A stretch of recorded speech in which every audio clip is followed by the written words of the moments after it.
তখন আমিও আজকে তোকে মেরে রক্ত খাবো।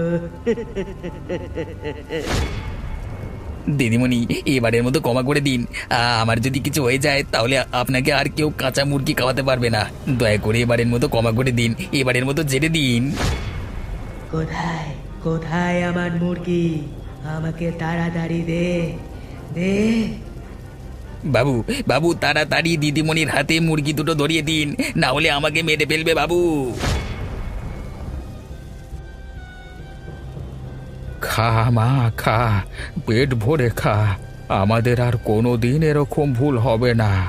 তোর জন্য আগে থেকে সব খাবার আমরা তৈরি করে রাখবো। বাবু, আমাকে আপনি বাঁচালেন ওরে বাবা।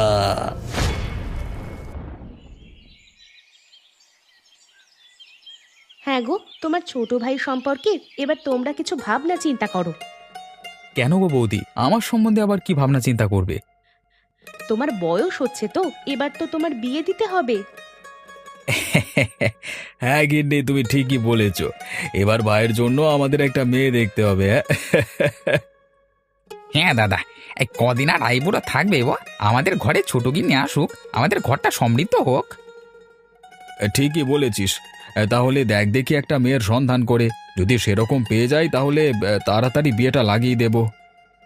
আরে আরে, তোমরা যে দেখছি একদম উঠে পড়ে লেগেছো, আমাকে এরকম জোর করো না বলে দিলাম। জোর না করে যে উপায় নেই ঠাকুরপো, তুমি তো নিজে থেকে খুঁজে আনবে না, তাহলে আমাদের দিকে কিছু একটা ব্যবস্থা করতে হবে তোমার জন্য। আর হ্যাঁ ঠাকুরপো, তোমাকে বলে দিলাম, তুমি কিন্তু না করতে পারবে না। আমরা যেমন পছন্দ করে দেব, তোমাকে তেমন মেয়েকেই বিয়ে করতে হবে। ঠিক আছে, তোমরা যখন সব ঠিক করেই ফেলেছো, তখন আমার আবার কি বলবার? যা করবার করো, আমার কোনো অসুবিধে নেই।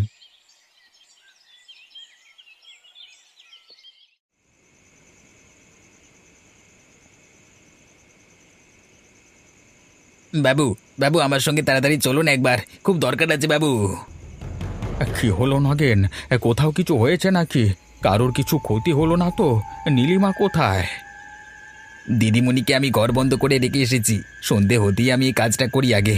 আপনি আমার সাথে তাড়াতাড়ি চলুন একবার, তাড়াতাড়ি চলুন। কিন্তু নীলিমাকে এই অবস্থায় একা রেখে কোথায় যাব? বাবু, অনেকদিন বাদ আমাদের গ্রামের শ্মশানে একজন ভৈরব এসেছেন। আমি এই মাত্র তাকে দেখে এলাম। বাবু, আপনি একবার আমার সাথে চলুন। উনি যদি আমাদের এই বিপদ থেকে কোনো রকমভাবে উদ্ধার করতে পারেন। তাই নাকি রে? তুই এইমাত্র দেখে এলি তাকে? হ্যাঁ বাবু, আমি এই মাত্র তাকে দেখে এলাম। আপনি এখন আমার সাথে চলুন, আমরা গিয়ে ওই সাধু বাবার সাথে কথা বলি।